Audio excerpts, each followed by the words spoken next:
નમસ્કાર દર્શક મિત્રો, હું આપનો દોસ્ત ડોક્ટર જયનારાયણ વ્યાસ. દોસ્તો, આજે હું તમને એક એવો પ્રશ્ન પૂછવા માંગુ છું જે કદાચ આજે લાખો ભારતીયોના મનમાં ચાલી રહ્યો છે. સોનું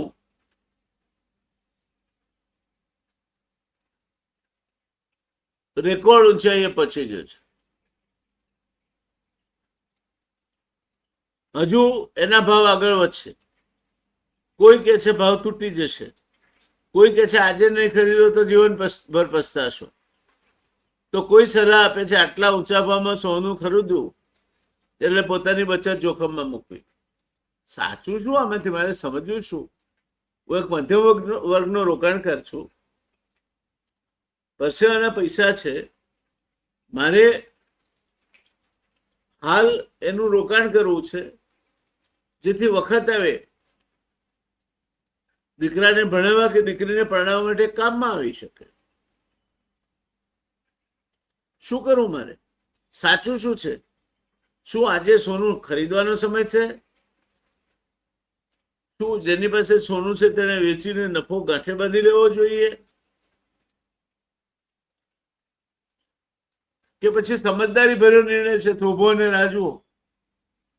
શું કરવું મારે? આ માત્ર તમારો જ પ્રશ્ન નથી. અનેક રોકાણકારોના મનમાં આજે આ પ્રશ્ન સળવળી રહ્યો છે. અને સોનું અને ચાંદી બંને ક્યારેક એને લોભાવે છે, ક્યારેક એને લલચાવે છે, તો ક્યારેક એને નિરાશ કરે છે. મિત્રો, આજના કાર્યક્રમમાં હું કોઈ જ્યોતિષીની જેમ ભવિષ્યવાણી કરવાનો નથી, કોઈ બ્રોકરની જેમ ખરીદવાની સલાહ પણ આપવાની નથી, કારણ કે મારું કામ એ દલાલનું નથી. અને કોઈ સોનાના વેપારીની જેમ તમને ડરાવીને ખરીદી કરાવવા મને શું રસ ભલા? આજે આપણે અર્થશાસ્ત્રના આધારે, ઇતિહાસના આધારે અને વિશ્વમાં આજે શું ચાલી રહ્યું છે તેના આધારે સમજવાનો પ્રયત્ન કરીશું કે સોનાના ભાવ કેમ વધી રહ્યા છે અને સામાન્ય રોકાણકારે શું કરવું જોઈએ. કાર્યક્રમના અંત સુધી જોતા રહેજો. વચ્ચેથી છોડી દેશો, નુકસાન તમને છે. કારણ કે અંતમાં હું તમને 5 મહત્વની સલાહ આપવાનો છું, અને એ 5 મહત્વની સલાહનો જો તમે અમલ કરશો તો જીવનભર તમને આ મુદ્દે રોકાણ બાબતે કોઈને પૂછવા જવું પડશે નહીં. તમે જાતે જ તમારા સલાહકાર, તમે જાતે જ તમારો નિર્ણય લઈ શકો તે પ્રકારની પરિસ્થિતિનું નિર્માણ થશે. અને એટલે અધવચ્ચેથી તમે ક્યાંય ભાગી નહીં જતા. જશો તો એ તમારા ખર્ચે ને જોખમે હશે. તો સોનું આખરે છે શું એ પહેલા સમજીએ. સૌ પ્રથમ એક સરળ પ્રશ્ન છે તમને, કે સોનું છે શું? સોનું એ કોઈ કંપનીનો શેર નથી, સોનું કોઈ મકાન નથી, સોનું કોઈ મશીન નથી, સોનું કોઈ વ્યાજ આપતું રોકાણ પણ નથી. તો પછી લોકો હજારો વર્ષથી સોનાની પાછળ કેમ દોડે છે? દોસ્તો, હું બ્રાહ્મણ છું, એટલે કોમ બાબત દર્શાવવા માટે નથી કહેતો, સોનાના અંગેની મારે વાત કરવી છે. એટલે હું મારી જનોઈ બતાવું છું તમને કે હું બ્રાહ્મણ છું, જનોઈ પહેરું છું. અને મને આ જનોઈ જ્યારે દેવામાં આવી તે વર્ષ 1956, એ વર્ષે સોનાનો ભાવ હતો 100 રૂપિયા 1 તોલો. કેટલો? 100 રૂપિયા 1 તોલો. 5 તોલાની આંગળીની વીંટી 25 રૂપિયાના સોનામાં થાય, અને અડધા તોલાની વીંટી 50 રૂપિયામાં થાય. ગળામણ જુદું, ગળામણ કેટલું? 5 રૂપિયા થાય. આજે 25 રૂપિયા લઈને જાવ ને સોનીના ત્યાં, શું આપશે તમને? એટલે આપણે આ સોના વિશે આજે વ્યવસ્થિત રીતે સંપૂર્ણપણે સમજવું છે. કોઈ ગરબડ નહીં, ભવિષ્યમાં તમારે કોઈને પૂછવું ના પડે, એ રીતે સમજવું છે. મેં તમને શરૂઆતમાં પ્રશ્ન કર્યો કે સોનું આખરે શું છે. સૌ પ્રથમ એક સરળ પ્રશ્ન આ જ છે મારો કે સોનું શું છે. તમે તમારી મેતે જ જવાબ આપો. અને હું તમને કોઈ કશો જ કોઈ વર્તારો કરવા નથી, હું જ્યોતિષી નથી. તમારી પાસેથી જ તમારી ઘડિયાળ માંગીશ, એ જ ઘડિયાળ જોઈને તમને સમય કહીશ. હા, કન્સલ્ટન્ટની માફક ફી નહીં લઉં, એ સમય કહેવાય. પણ જવાબ તો તમે જ આપશો. સોનું શું છે? મેં જેમ કહ્યું તેમ અગાઉ, સોનું કોઈ કંપનીનો શેર નથી, સોનું કોઈ મકાન નથી, સોનું કોઈ મશીન નથી, સોનું કોઈ વ્યાજ આપતું રોકાણ પણ નથી. તો પછી હજારો લોકો કેટલાય વર્ષોથી આ સોનાની પાછળ કેમ દોડે છે? કારણ કે સોનું એક વિશ્વાસ છે, ટ્રસ્ટ. અને તમને ખબર છે, આપણે ગુજરાતીઓ કહીએ છીએ વિશ્વાસે વાણતરે છે. સોનું એટલે સુરક્ષા, સોનું એટલે કવચ, સેફ હેવન. જ્યારે દુનિયામાં અનિશ્ચિતતા વધે, યુદ્ધ થાય, મોંઘવારી વધે, બેંકો પર વિશ્વાસ ઘટે અથવા ચલણ નબળું પડે, ત્યારે લોકો સોના તરફ દોડે છે. કારણ કે સોનું અડધી રાતે જવાબ આપે છે. આ સમજી લો. સોનું એટલે વિશ્વાસ, સોનું એટલે સુરક્ષા કવચ, સોનું એટલે દુનિયામાં અનિશ્ચિતતા વધે, યુદ્ધ થાય, એકદમ મંદી આવે, શેર બજારમાં કરેલાટી બોલી જાય, ત્યારે લોકો જેના તરફ દોડે ગાબરા બાબરા થઈ જાય, એનું નામ સોનું. અને જેની પાસે સોનું હોય એ રાજી થાય કે આપણે તો મજા છે. શેર બજાર જ્યારે વધે ત્યારે સોનાના ભાવ ઘટે, એક બીજો સામાન્ય નિયમ. કારણ કે એ વખતે લોકોને પેલા એકના 2 ડબલ કરી દેવાની, એકના 10 કરી દેવાની લાય હોય. એટલે સોનામાં એવું એકના 10 નહીં થઈ જાય, તરત તો નહીં જ થઈ જાય. આમ જુઓ તો 1.5 લાખ રૂપિયે તોલો અને 100 રૂપિયે તોલો, કેટલા ગણો ભાવ વધે?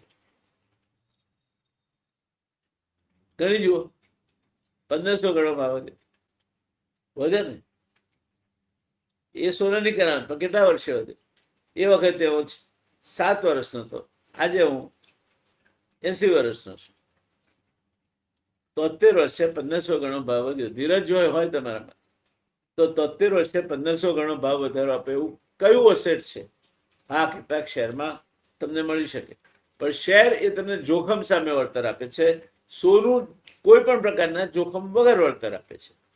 સોનું એ તમારો વિશ્વાસ છે, એ ક્યારેય તમને દગો નથી દેતું. શેર તમને દગો દઈ શકે છે. ધમધમાટ ચાલતી કંપની જેમાંથી તમે શેર ખરીદ્યા હોય, કંપની બંધ પડી જાય અને શેર કાગળિયું થઈ જાય. સોનું નહીં થાય.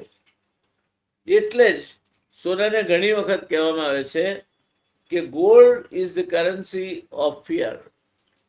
સોનું ભય જ્યારે પ્રવર્તે તે વખતની ચલણ છે. જ્યારે ભય વધે ત્યારે સોનાની ચમક વધી જાય. છેલ્લા 25 વર્ષનો ઇતિહાસ જોઈએ અને સોનું આટલું મોંઘું કેમ થયું એની વાત વિચારીએ. ચાલો થોડું પાછળ જઈએ. લોકો કહેતા સોનામાં શું રાખ્યું છે? 2001માં 10 ગ્રામ સોનાની કિંમત આશરે 4000 હતી. એ વખતે લોકો કહે શું સોનામાં છે શું એવું? પછી 2008માં ભયંકર આર્થિક સંકટ આવ્યું, મોટી મોટી બેંકો ડૂબી ગઈ, વૈશ્વિક મંદી આવી, સોનાના ભાવ વધ્યા. સલામતી તો હતી, ભાવ પણ વધ્યા. 2020માં કોરોના આવ્યો, ત્યારે ફરી લોકો સોના તરફ દોડ્યા. હવે 2025 અને 2020ની વાત કરીએ તો એક વખત સોનું નવા રેકોર્ડ બનાવે તે તરફ જઈ રહ્યું છે. કારણ કે દુનિયામાં ફરીથી અનિશ્ચિતતા ઊભી થઈ છે. એક બાજુ ઈરાન અમેરિકાનું યુદ્ધ ચાલે છે, એક બાજુ રશિયા અને ઝેલેન્સ્કી સામે ભેળાડે છે. ક્યાંક ને ક્યાંક કંઈક ને કંઈક અનિશ્ચિતતા ચાલે છે. એટલે 2026માં સોનું એક સેફ અથવા સલામત રોકાણ છે. આજે સોનું મોંઘું કેમ છે? એના 5-6 કારણો છે. પહેલું કારણ છે વિશ્વમાં વધતી અનિશ્ચિતતા. રશિયા યુક્રેન યુદ્ધ, મધ્ય પૂર્વમાં સતત તણાવ, અમેરિકા ચીન વચ્ચેની સ્પર્ધા, જીઓપોલિટિકલ તણાવ એટલે ભૂ રાજકીય તણાવ. ભવિષ્ય અનિશ્ચિત લાગે ત્યારે લોકો શેર બજાર કરતા સોનામાં વધુ વિશ્વાસ મૂકે છે. ગુજરાતીમાં કહેવત છે, સુખે સાંભળે સોનું, દુઃખે સાંભળે રામ. એટલે અનિશ્ચિતતા આવે, દુઃખ આવે, યુદ્ધ આવે, અકાળ આવે ત્યારે સોનું જવાબ દે છે. આ એનું પહેલું કારણ. બીજું કારણ છે વિશ્વની કેન્દ્રીય બેંકોની ખરીદી. દુનિયાના ઘણા દેશોની કેન્દ્રીય બેંકો છેલ્લા કેટલાક વર્ષોથી સતત સોનું ખરીદી રહી છે, કારણ કે તેઓ માત્ર અમેરિકન ડોલર ઉપર સંપૂર્ણ નિર્ભર રહેવા માંગતી નથી. એક સમય હતો જ્યારે વિદેશ મુદ્રા અથવા વિદેશ વ્યાપાર અથવા વિદેશ વ્યવહાર લગભગ 100% ડોલર ઉપર આધારિત હતો. આજે એ ઘટીને 64% થઈ ગયું. જે વિશ્વસનીયતા ડોલરની હતી તે ઘટી રહી છે.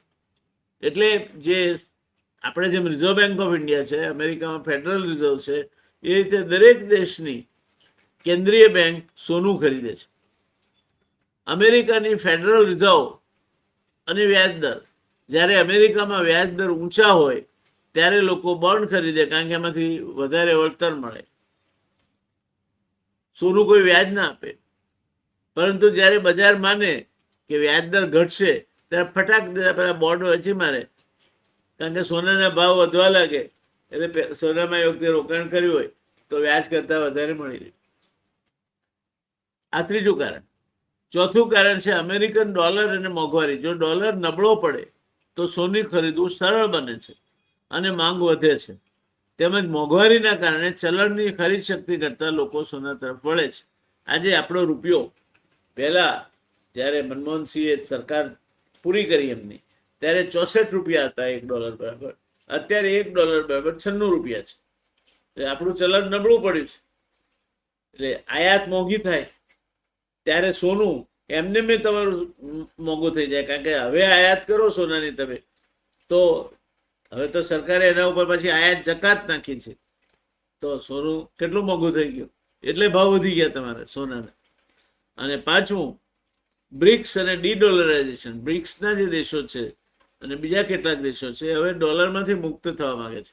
અમેરિકાની આ દાદાગીરીમાંથી મુક્ત થવા માંગે છે. આ ડોલરાઇઝેશન સમજાવું દોસ્તો. ડોલરાઇઝેશન ક્યાંથી અસ્તિત્વમાં આવ્યું? 1974માં કિસિંજર અને સાઉદી અરેબિયાના ક્રાઉન પ્રિન્સ બે વચ્ચે કરાર થયા. એમણે કરાર એવા કર્યા કે સાઉદી અરેબિયા જે કોઈ ઓઇલ વેચે એના પૈસા એને ડોલરમાં જ લેવા અને અમેરિકાની મધ્યસ્થ બેંકમાં મૂકવા, અને પછી જ્યાં રોકાણ કરવું હોય તે અમેરિકામાં કરવું, અને અમેરિકાએ બદલામાં એમને સલામતી મળી રહે તે જુએ. બધા જ આરબ દેશોને આ કોઠે પડી ગયું એટલે બધા ડોલરમાં વળ્યા. એટલે પેટ્રો ડોલર નામનો શબ્દ અસ્તિત્વમાં આવ્યો. આરબો તેલ વેચે, ડોલરમાં પૈસા લે અને અમેરિકાના બોન્ડમાં, અમેરિકામાં રિયલ એસ્ટેટમાં, અમેરિકામાં સ્ટોરમાં, અમેરિકામાં કારખાનામાં રોકે. એટલે તમે આને કૂટનીતિ કહો કિસિંજરની તો કૂટનીતિ, રાજનીતિ કહો તો રાજનીતિ. અમેરિકાના બંને હાથમાં લાડુ. આ પદ્ધતિ હવે તૂટી રહી છે, કારણ કે બ્રિક્સ અસ્તિત્વમાં આવ્યું અને બ્રિક્સમાં દેશોની સંખ્યા વધતી જાય છે. એ લોકો ડોલરની સામે પોતાનું સમાંતર ચલણ કરવા માંગે છે. કેટલાક દેશો અંદર તો પોતાના વ્યવહારો પોતાના ચલણમાં કરે જ છે. દાખલા તરીકે રશિયા ચીનને તેલ આપે, પણ ચીન એને ચૂકવે પૈસા યુઆનમાં. આપણે રશિયાને રૂબલમાં ચૂકવવાના, એટલે આપણે યુઆનમાં ખરીદીને રશિયાને ચૂકવવાના. આપણે ઈરાન સાથે આવા કરાયા હતા, કિનારા આપણને રૂપિયામાં પૈસા આપે, આપણે ઈરાનને રૂપિયામાં પૈસા આપવાના, ક્રૂડ ઓઇલ ખરીદીએ એના. એ રૂપિયામાંથી અડધા રૂપિયા ઈરાન ભારતમાં નાખે. અત્યારે આપણી યુકો બેંકમાં ઈરાનના 1,00,000 કરોડ રૂપિયા પડ્યા છે. 17,000 કરોડ રૂપિયાની ડિપોઝિટો પડી છે ઈરાન. કારણ કે ઈરાન એ પૈસા પાછા 50% પૈસા રૂપિયામાં લે, એ પૈસા ઈરાન પાછા ના લઈ જાય. એ અહીંથી વસ્તુઓ ખરીદવા માટે જ વપરાય, બીજા કોઈ કામમાં આવે નહીં. તો ઈરાન સાથેની મૈત્રી, ઈરાન સાથેનો સોદો કેટલો ફાયદાકારક હતો. હવે આપણે ઈરાનને અવળા રસ્તે ચડાવ્યું. એણે આપણે ચાબાર પોર્ટ આપ્યું ડેવલપમેન્ટ કરવા માટે. આપણે ખોમેનીની હત્યા થઈ ત્યારે શોક વ્યક્ત કરવામાં કેટલાય દિવસો લગાડ્યા, અને પછી જઈને આપણા વિદેશ મંત્રી, વિદેશ સચિવ મિસ્રી એ જઈને શોક સંદેશાના દૂતાવાસમાં લખી આવ્યા. એટલે બ્રિક્સ અને બીજા દેશો એવા છે હવે જે આ ડોલરનું પ્રભુત્વ તોડવા માંગે છે. એટલે પણ ડોલરના સામે બીજી કરન્સીઓમાં વ્યવહારો થવાના, અને એમાં સલામતી તરીકે સોનું એ ઉત્તમ વસ્તુ છે. આ 5 કારણો સોનું આટલું મોંઘું કેમ થયું છે એની પાછળ છે. પહેલું કારણ છે વિશ્વમાં વધતી અનિશ્ચિતતા. બીજું, વિશ્વની કેન્દ્રીય બેંકોની સોનાની ખરીદી. ત્રીજું, અમેરિકાની ફેડરલ રિઝર્વના વ્યાજદર. ચોથું, અમેરિકન ડોલર અને મોંઘવારી. અને પાંચમું, બ્રિક્સ અને ડી-ડોલરાઇઝેશન. આ 5 કારણોના કારણે આજે વિશ્વ બજારમાં સોનાની ખરીદી નીકળી છે. શું સોનામાં બબલ છે કે પછી રોકાણ કરી શકાય? આજે આ સૌથી વધારે પૂછાતો પ્રશ્ન છે. જો કોઈ વસ્તુના ભાવ માત્ર ઉત્સાહના કારણે વધે તો તેને બબલ કહી શકાય. બબલ એટલે પરપોટો. પરંતુ સોનાના આજના ભાવ પાછળ વાસ્તવિક આર્થિક કારણો અને વૈશ્વિક અનિશ્ચિતતા છે. હા, એનો અર્થ એ નથી કે એના ભાવ ક્યારેય નીચે જ નહીં આવે. સોનામાં પણ 10%, 15% કે 20% સુધીનું કરેક્શન આવી શકે. વળી પાછું હતું તેનું તે જતું રહે. ઘણા લોકો એક જ દિવસે આખી બચત સોનામાં મૂકી દે છે, જે સૌથી જોખમી નિર્ણય છે. રોકાણમાં સૌથી મહત્વનો નિર્ણય છે don't put all your eggs in one basket. તમે તમારા બધું જ રોકાણ એક જ શેરમાં ન કરો, એક જ કોમોડિટીમાં ન કરો. ધીમે ધીમે રોકાણ કરો, અને એક જ દિવસે બધું રોકાણ કર્યા કરતા કટકે કટકે ખરીદો. ક્યારેક આજે જ ખરીદો સોનું, અઠવાડિયા પછી કદાચ સસ્તું પડશે તમને, તો એ તમારી એવરેજ ઓછી આવશે. મોંઘું પણ થઈ શકે, એવરેજ વધી શકે, પણ સરવાળે તમારી એવરેજ ફાયદાકારક રહેશે. તો તમે જો 50 વર્ષ ઉપરના હો તો તમે જે કંઈ રોકાણ કરતા હો એમાં 2 પ્રકારના રોકાણો તમારે વધારવા જોઈએ. એક ફિક્સ આવક આપે તેવા, અને બીજી સોના. 20% રોકાણ તમારે સોનામાં કરવું જોઈએ, અને એટલું જ રોકાણ તમારે બોન્ડ અથવા તો અન્ય કોઈ રીતે તમને ફિક્સ આવક મળી રહે એવા રોકાણમાં કરવું જોઈએ. તમારે જોખમી રોકાણ ઘટાડવા જોઈએ, કારણ કે તમારી એ ઉંમર નથી. ત્યારે પ્રશ્ન ઊભો થાય કે ફિઝિકલ ગોલ્ડમાં રોકાણ કરવું કે ગોલ્ડ ઇટીએફમાં રોકાણ કરવું. ફિઝિકલ ગોલ્ડ એટલે આપણા હાથમાં હોય. 10 તોલાનું બિસ્કેટ હાથમાં કેવું સરસ લાગે, ઘરેણાં બનાવી શકાય, લગ્ન પ્રસંગે ઉપયોગી થાય. મેકિંગ ચાર્જ એ આપણે આપવા પડે. ચોરીનો ભય રહે, લોકરનો ખર્ચ વેઠવાનો રહે.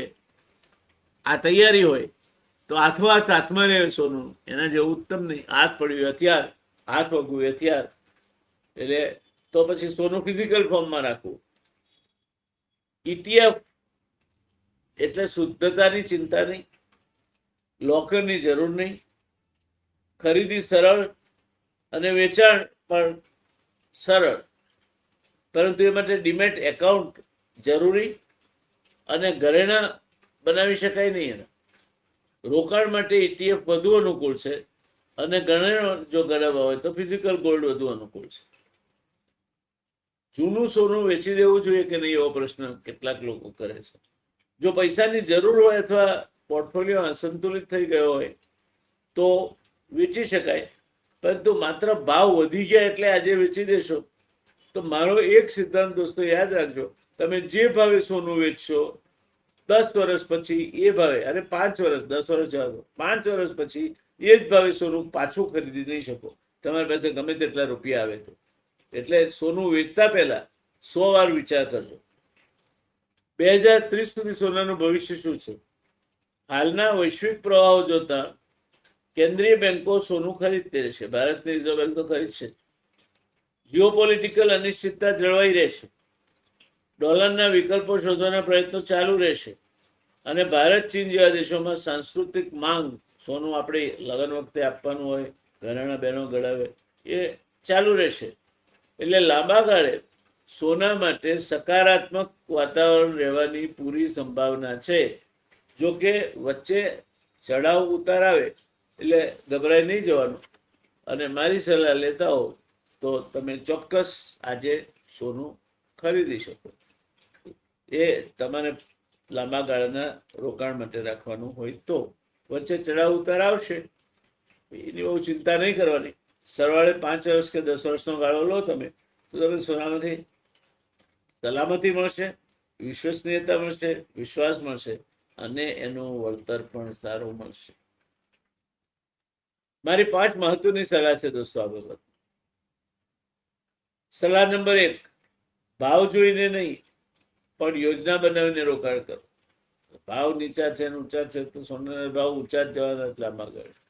એટલે ભાવ જોઈને સોનું ખરીદવા પાછળ ક્યાંકથી કોઈ લોન લઈને કે ગમે તેમ પૈસા લાવીને સોનામાં ના રોકાય. યોજનાબદ્ધ રીતે તમારી જે ફાજલ બચત હોય, જેના ઉપર કોઈ પણ પ્રકારનું ભારણ ના હોય, જેની તાત્કાલિક જરૂર પડવાની ના હોય, તે સોનામાં રોકાણ કરો. યોજનાબદ્ધ રીતે રોકાણ કરો. સલાહ નંબર 2, એક જ દિવસે બધું રોકાણ ના કરો, થોડું થોડું કરો. Spread it over. એ એકાદ મહિનાના અંતરમાં તમારે 5 લાખ રૂપિયા રોકવા હોય તો પહેલા દિવસે ગયા લાખ, ભાઈ 5 લાખ રૂપિયાનું સોનું આપી દેવું નહીં કરો.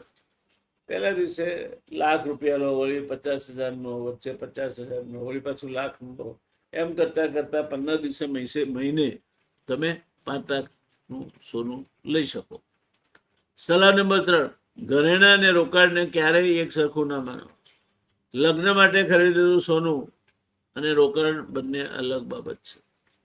રોકાણ તમે વળતર માટે ખરીદો છો.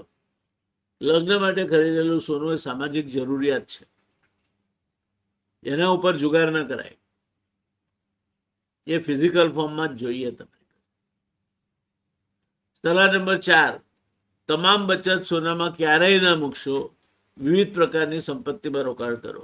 મેં તમને અગાઉ કહ્યું તેમ, તમારે 100 રૂપિયા રોકવાના હોય, 100 રૂપિયાની બચત હોય તો 50 રૂપિયા તમે જુદા જુદા, તમે ઉંમર જો તમારી 50 ઉપર હોય તો મ્યુચ્યુઅલ ફંડમાં રોકાણ કરો. સારી કંપનીઓના શેરમાં 30% રોકાણ કરો. જેનું મેનેજમેન્ટ સારું હોય, ટર્નઓવર સારું હોય, રોજ 50,000 લાખ શેરની લેવેચ થતી હોય, લિક્વિડિટી સારી હોય, એમાં રોકાણ કરો.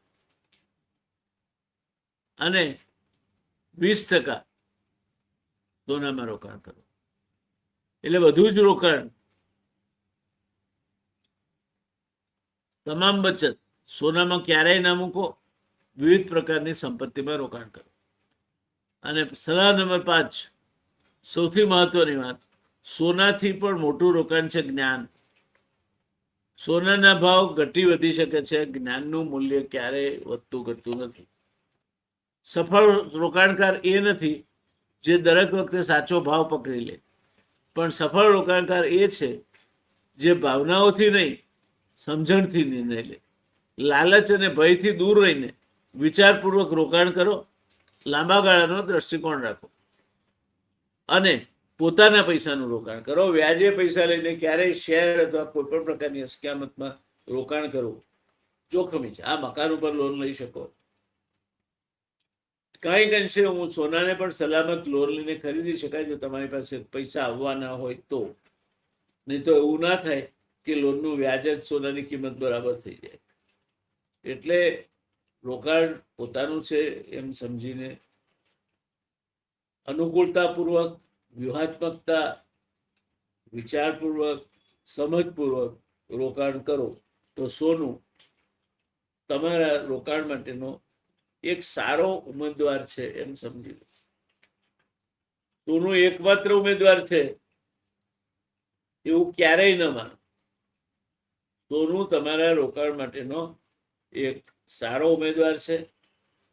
આજની તારીખમાં આવનાર તમે સમય માટે મને પૂછતા હો તો એવું માનું છું કે આવનાર સમયમાં સોનામાં રોકાણ કરનારને જો યોગ્ય સમય અને યોગ્ય ભાવે રોકાણ કરશે તો પસ્તાવાનો વખત નહીં આવે.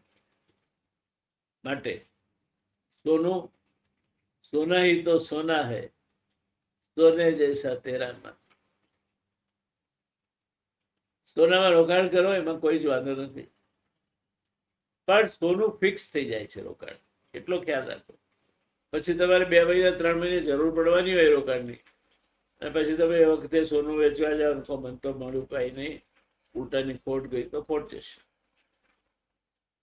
સોનું તમને અનુકૂળ સમય વેચશો, તમારી ગરજે નહીં, બજારની ગરજે વેચશો તો તમને ફાયદો થશે, તમારી ગરજે વેચવા જશો તો નુકસાન થશે.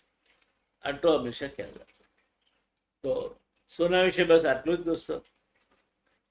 હવે ચાંદી વિશે વાત કરીશું આવનાર હપ્તે, આવનાર એપિસોડમાં. એ પણ એટલું જ અગત્યની, એટલું જ રસપ્રદ રોકાણ માટેની શક્યતા ધરાવતી ધાતુ છે. પણ મારા મત પ્રમાણે સોનું એ સોનું છે. Gold is gold. ધન્યવાદ મને સાંભળવા માટે, મારી સાથે જોડાવા માટે. આપને આ એપિસોડ ગમ્યો કે કેમ,